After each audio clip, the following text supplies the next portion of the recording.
And so, my fellow Americans, ask not what your country can do for you, ask what you can do for your country. Welcome to the Politics, Prepping, and Paranormal Podcast. Flibbity-jibbity nonsense. I thought it was terrific. It's not just big, it's yeah. Let's go.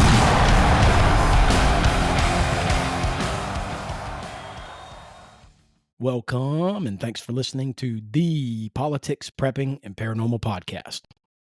My name is Jeff Morey, and I am your host. A while back, for my second episode, I did a show called Prepping 101. As a committed prepper, I thought I would do a show to help share some of the things I've learned in my many years of prepping. As I said in that show, I'm not ex-military, don't host prepping and survival seminars, haven't written a book or anything of the sorts to which I can claim that I'm an accredited prepper. Well, the same can be said when it comes to politics. I'm not an expert, such as one of my recent guests, Teddy Pierce. Truthfully, I know less about the actual inner workings of the United States government and its political system than I do about prepping. But I do know more than the average layperson, and I do love to talk about it, hence the creation of this podcast. So I thought it would be both fun and informative for both you and me to do a similar show to Prepping 101, in which we go over all my knowledge and quite a bit of personal research and refreshing on my part as well, and talk about politics and break down the American political system, help explain the Constitution, the three branches of our government, and other government agencies, how we vote, and much more. So, if you're one of those people who have friends who like to talk politics, but you always tend to stay out of those conversations either because you don't care, in which case this show may not be for you, or because you just don't know what they're talking about and don't want to sound stupid. In this case, this show is definitely for you. Or you just want a refresher like I did. Then please join me as we'll discuss and review all about American politics. But before we dive in, first let's do our weekly review of some of the big news stories of the week. In the ongoing P. Diddy saga, a New York judge ruled this week that one of the women who is accusing rappers Jay-Z and P. Diddy of raping her when she was 13 years old may remain anonymous for now. Judge Annalisa Torres made the ruling but reserved the right to revisit her decision at any time. Earlier this month, Diddy filed a motion to dismiss the rape lawsuit and requested the court deny the plaintiff's request to proceed anonymously. According to the documents filed, Jay-Z was accused of raping the minor, along with Diddy, following the 2000 MTV VMA Awards. I don't know about y'all, but I'm sure this is just the beginning of the names of some of these celebrities that will begin to come out, and I'm interested to see what happens next. And what I'm sure will become a bigger news story over the next couple weeks, an Azerbaijani Airlines plane was reportedly hit by a Russian cruise missile and crashed on Christmas Day over the Kazakhstani city of Aktua. According to sources, a Russian SAM was fired at the Embraer ERJ-190 during a drone swarm over Grozny in the city of Chechnya, Russia. Reportedly, the missile detonated near the jet and unleashed a spray of shrapnel that damaged the plane's flight controls and rear fuselage. The Prosecutor General's office in Azerbaijan has launched a criminal case regarding the facts of the crash, and aviation authorities from Azerbaijan, Kazakhstan, and Russia are working to determine the exact cause of the crash. More details on this story in the coming week or so. In Florida this week, a pregnant woman who ordered pizza delivery was stabbed 14 times by a delivery driver who says he was disgruntled over the $2 tip she left him. According to police, deputies in Osceola County, Florida, responded to the calls from the Riviera Motel in Kissimmee and arrived to find Melinda Irizarry, who had been stabbed multiple times. Irizarry was rushed to the hospital and underwent emergency surgery to repair a ruptured lung and stab wounds to the chest, arms, legs, and abdomen. Irizarry is currently in stable condition.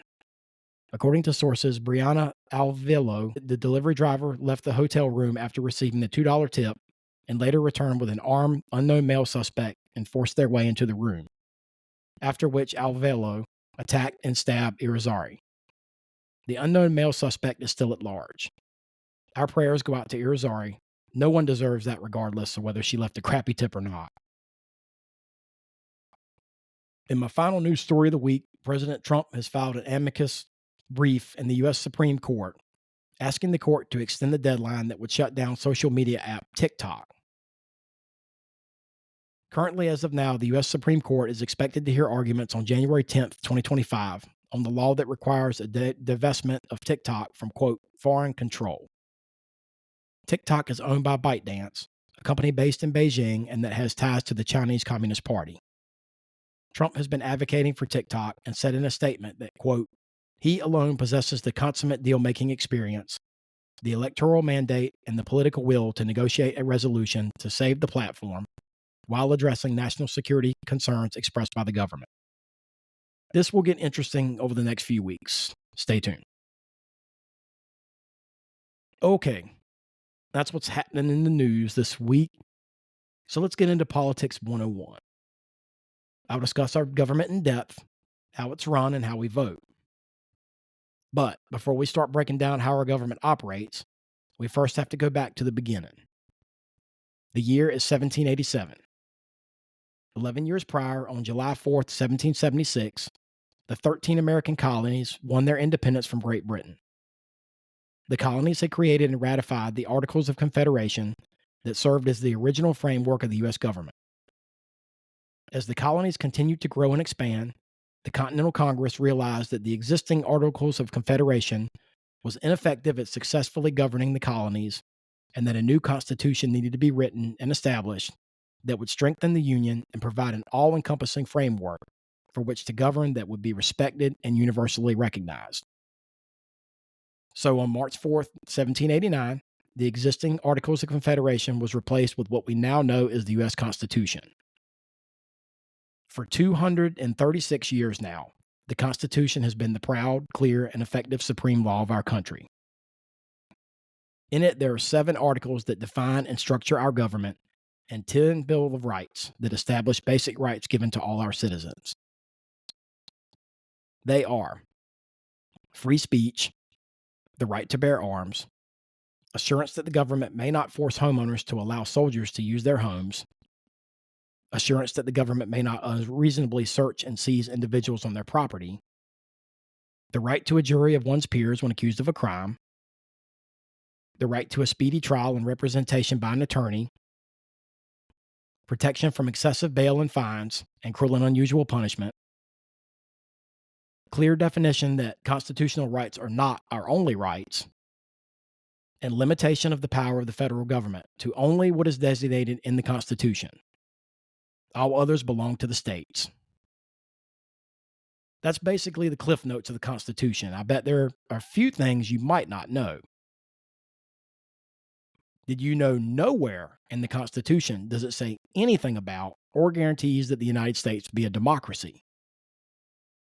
As a matter of fact, according to the Constitution, the United States is in fact a republic. What's the difference? In a republic, by definition, the Constitution protects certain rights that cannot be taken away by the government, even if elected by a majority of voters. In a democracy, basically the majority can impose its will on the minority. Remember that, patriots, if and when the far left ever gets to take over the government and try to strip anyone of their constitutional rights. For example, the right to bear arms.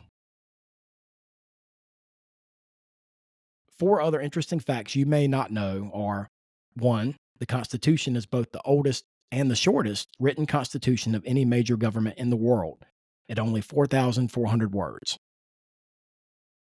2, the very first Thanksgiving was celebrated to honor the Constitution. 3, the Constitution does not set forth requirements for the right to vote. At the time of the writing of the Constitution, only male property owners were allowed to vote. 4, there is no provision in the Constitution for territorial representation.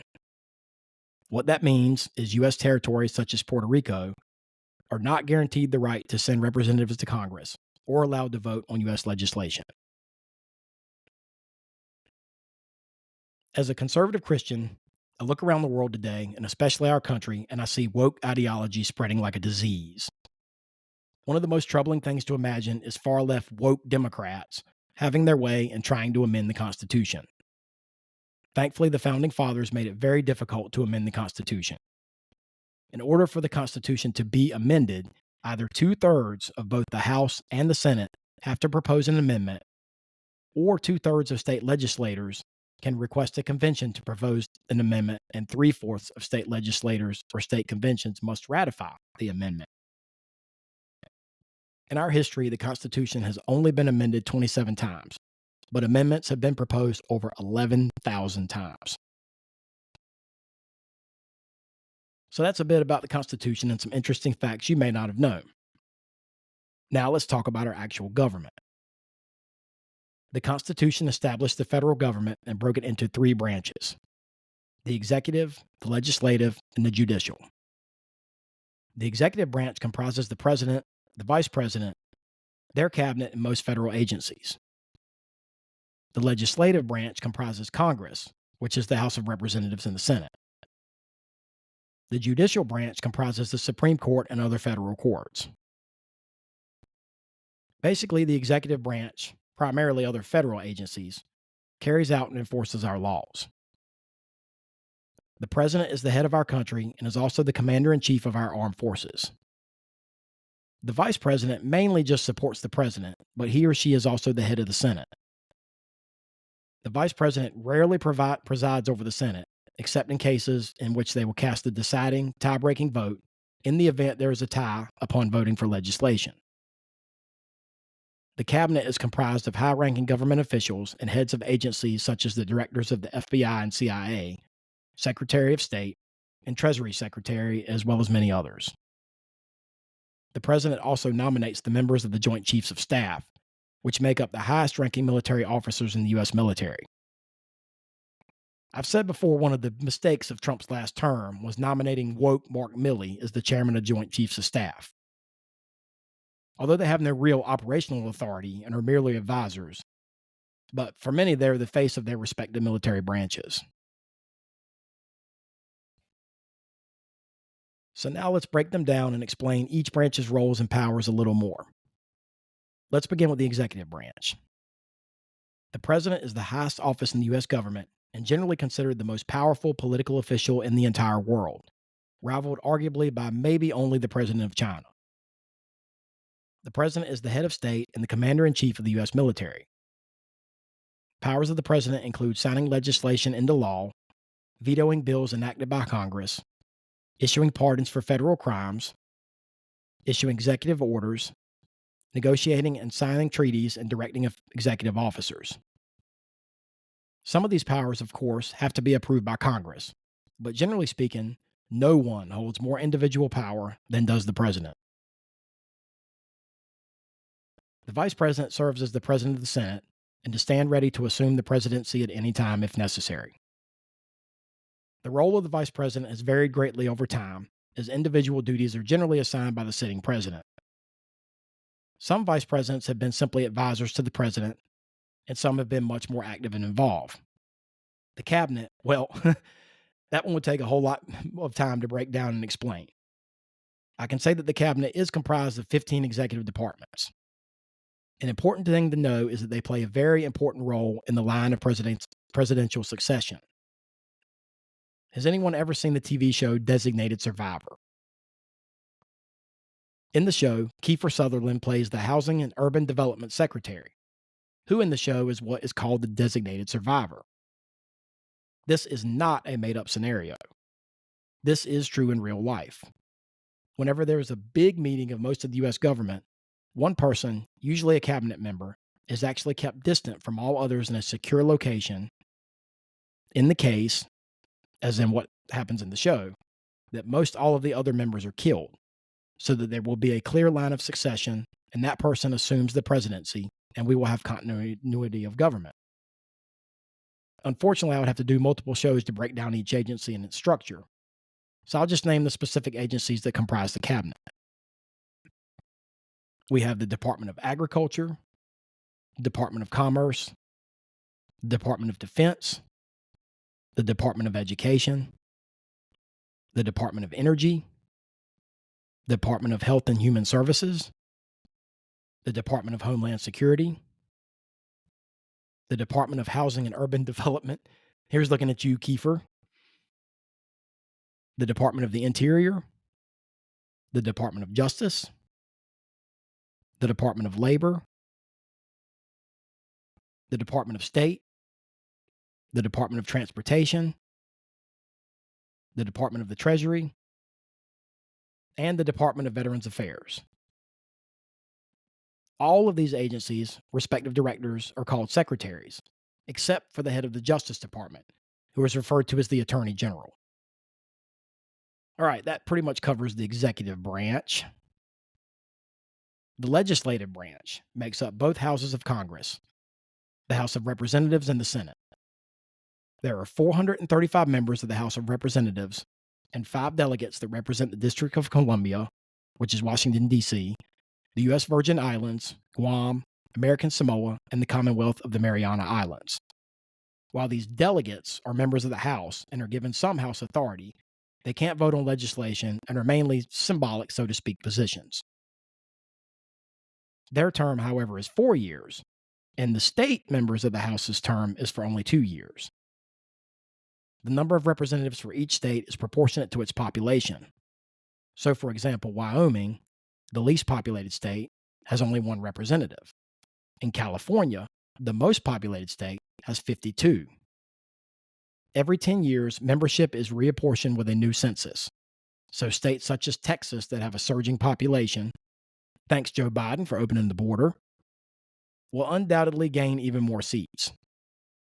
The House's powers include impeaching federal officers, initiating bills to be voted on by the Senate, and even electing a president in the case that no candidate receives a majority of votes in the Electoral College.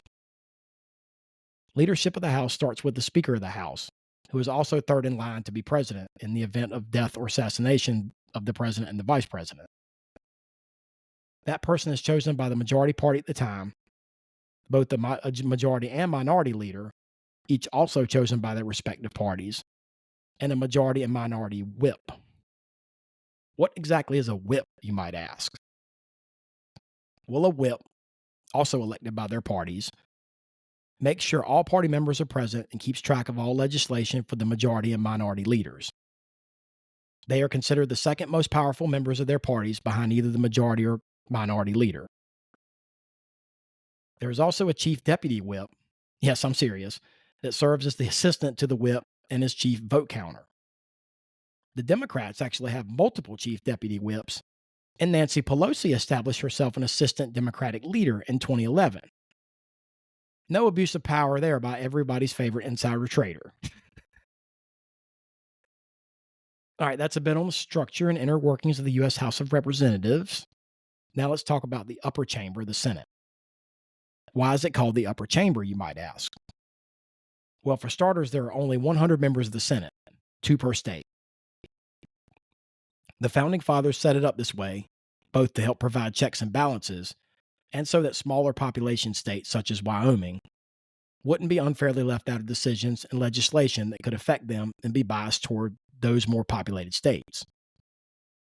So basically, apart from Wyoming, Alaska, Delaware, Hawaii, Idaho, Maine, Montana, New Hampshire, North Dakota, Rhode Island, South Dakota, Vermont, and West Virginia, senators represent a much larger geographical area, and in most cases more people, than do representatives.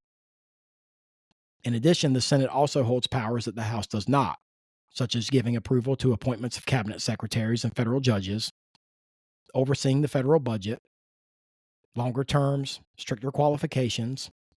See Alexandria Ocasio-Cortez if you ever question that. And last but not least, the most simple answer. They meet on the second floor of the Capitol building. So as I said, senators have a longer term than do representatives. Senators' terms are for 6 years instead of 2. Unfortunately, to me and the majority of people I know on both sides of the political aisle, there are no term limits for both the Senate and the House of Representatives. As I stated before, the Vice President is the head of the Senate, although they rarely preside over it other than to cast tie-breaking votes. After the Vice President, there is the President pro tempore, usually called pro tem, who is elected by the Senate and acts in the Vice President's place when absent. He or she is also third in line for the presidency in the line of succession. Just as in the House of Representatives, The Senate also has a majority and minority leaders, and whips, who are second in command to the majority leaders, or I guess in this case, third in command, depending on which party has the president pro tem. Have I confused you yet? Stick with me here. We've only got one more branch to cover before we briefly talk about voting. Last but not least, we have the judicial branch. The judicial branch is comprised of the U.S. Supreme Court, Court of Appeals, and other lesser federal courts. The U.S. Supreme Court is arguably the most controversial of all branches agencies of the U.S. government. The Supreme Court currently is staffed of 9 justices, but at times has had as few as 6. The number of justices is left to Congress to determine, with the current number having been in place since 1869. This is often a rumored point of contention between parties. Justices serve a lifetime term and are nominated by the sitting president at the time that a spot becomes vacant. The Supreme Court almost entirely oversees cases that are appeals that have been appealed from lower courts all the way up to the Supreme Court, although they do have original jurisdiction on some cases, such as disputes between states and ambassadors. Their purpose is primarily only to interpret and rule on the basis of the law, and they have made some of the most influential and important rulings in U.S. history, including the landmark abortion case of Roe v. Wade. As is the case with the cabinet, breaking down the structure of the rest of the judicial branch would take a long time. But to simply put it, basically there are multiple U.S. district courts and 13 U.S. courts of appeals. Are you still with me? Great if so. We've covered the basics and the structure of all 3 branches of our government. So that leaves us with just one more thing to discuss: voting. Let's start with how we vote at the local level and move on up the chain. Local elections can include voting for members of school boards, sheriffs, prosecutors, coroners, city council members, mayors, trial court judges, members of county boards, members of planning and zoning commissions, and public works commissions. State elections can include voting for judges, state election superintendents, state education superintendents, secretaries of state, state attorney generals, state treasurers, different state commissioners, and governors. States can vary greatly, so you would have to look up your individual state to see who and what positions are up for election in any specific year. But chances are, take a look around you and you'll see enough election signs to give you a good idea. Each state varies also on requirements to vote. 36 U.S. states require some sort of voter ID to vote, so that leaves 14 states, and shocker, Washington, D.C., that do not. I will gladly go on record here and say that it is a travesty that any state would not require a photo ID to vote. I think that should be a requirement nationwide for anyone to vote in a U.S. election. For any of you that are listening that have never voted, only voted once a long time ago, a young adult that's just turned 18 years old and now has the right to vote, or something of the sorts. To vote in any election, you generally have to go to a registered voting location in the county in which you reside, in the state you reside. Voting locations can include schools, community centers, and other public facilities that are generally large, air-conditioned, and have large enough parking lots to hold enough people during elections. Where you vote can change from one election to the next, so be sure to check with the county offices where you reside to see where current polling locations are. Usually you can go to the website of the Secretary of State in your home state, and there will be information on helping contact your county officials and polling locations. USA.gov is also a good resource to help find information on elections. So how is your vote cast? Well, the method in which you cast your vote varies from state to state. Most states either use hand-marked paper ballots or what are called ballot marking devices that use a computer screen to show the different voting selections available, and then print out a filled-out, human-readable paper ballot that is then recorded and tallied by a voting machine. There are some states that the process is entirely electronic as well. Apart from military voters overseas and a small number of voters with disabilities, no online voting is allowed in any federal elections. So, you've done your research, know who you want to vote for, contacted your county election office to locate your polling location, and drive out and cast your vote. So what happens now? Well, generally speaking, it works the same way from local elections all the way up to the higher federal elections. After polls are closed and voting is completed, all votes are started to be counted into a subtotal. Then begins what is called the canvass, where local election officials verify the results and start incorporating the ballots that were not or could not be included in the electronic count. Once the canvass is complete, election officials must then certify the accuracy and completion of the vote tabulation. In a local election, that is the end of the process and winners are announced. In a state election, local officials will then deliver their certified results to officials responsible for the statewide canvass. State officials will then again do their own canvass and formally certify results for their elections, usually by a specific date and time frame set by statute. This process is pretty much the same for all the federal elections, since voters are voting representing each state in federal elections. So obviously, trust in our election officials is paramount, and whenever anyone raises concerns about ballot manipulation or harvesting, or issues with electronic voting machines, it is concerning.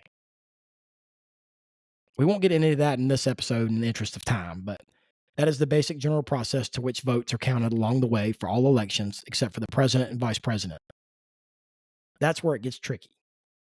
Ever heard of the Electoral College? Yes, the Electoral College. Those who aren't big into politics and aren't familiar with the election system generally think that the Electoral College is the dumbest thing they have ever heard of, from what I can tell. So what is the Electoral College and how does it work? We'll try to keep it as short and simple as possible. The Electoral College is a set of intermediaries designated by the Constitution used to select the president and vice president. Basically, each state and the District of Columbia is allocated presidential electors equal to the number of its senators and representatives, which in total equals 538 members. In order to win the presidency or vice presidency, that candidate must win 270 of the 538 electoral votes. Thus, the Race to 270 banners and hallmarks you saw plastered all over the news channels on election night. Today, every state votes on and selects their electors by popular vote, which to me erases the notion that the Electoral College is unfair and an outdated system of voting. The big issue with most people with the Electoral College is that it is designed to help smaller states with less population from being drowned out by larger states such as California with a much, much higher population.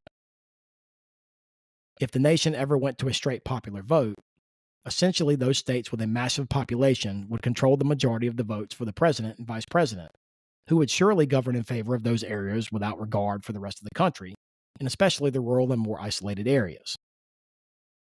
Unfortunately, I don't think everyone will ever agree on the Electoral College and its use and purpose. While the Electoral College itself is not mentioned in the Constitution, electors are, and the system was established by the Constitution and the Founding Fathers to keep our elections fair for everyone, so that uneducated voters, a democratic mob, or a populist president that could appeal directly to the people could command a dangerous amount of power.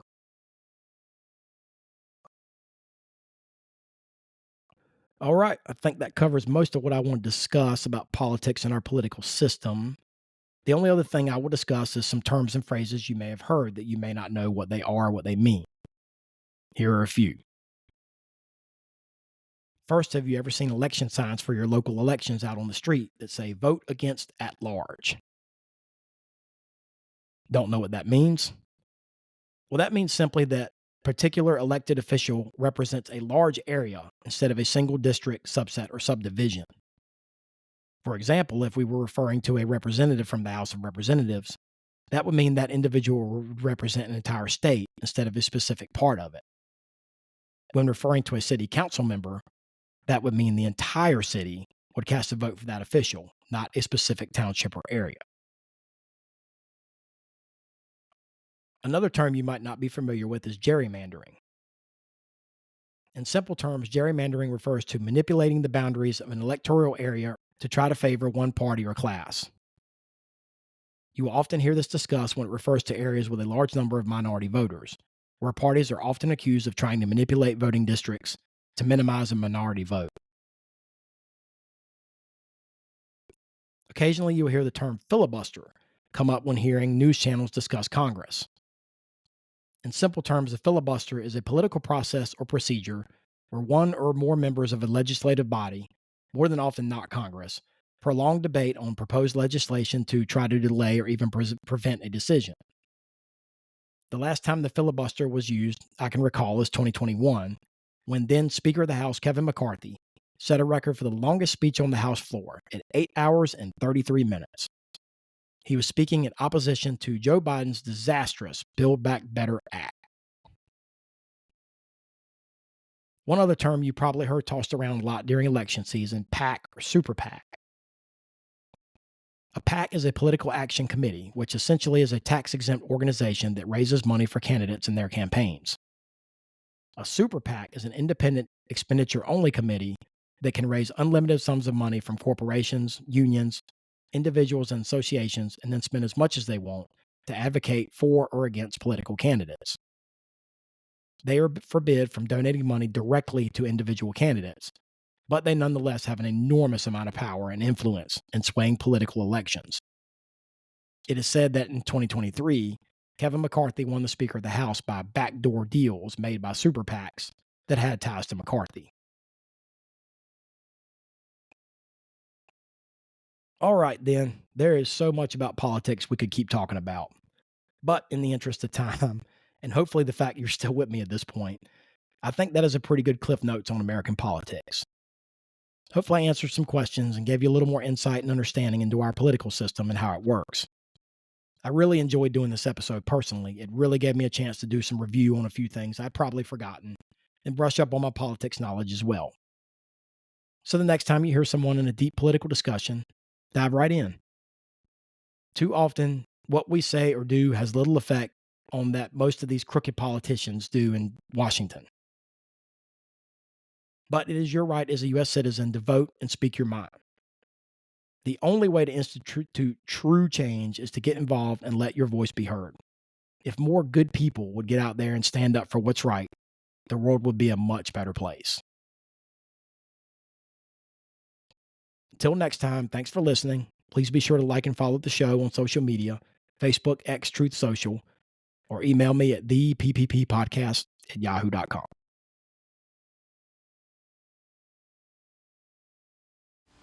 Thank you for listening to the Politics, Prepping, and Paranormal Podcast.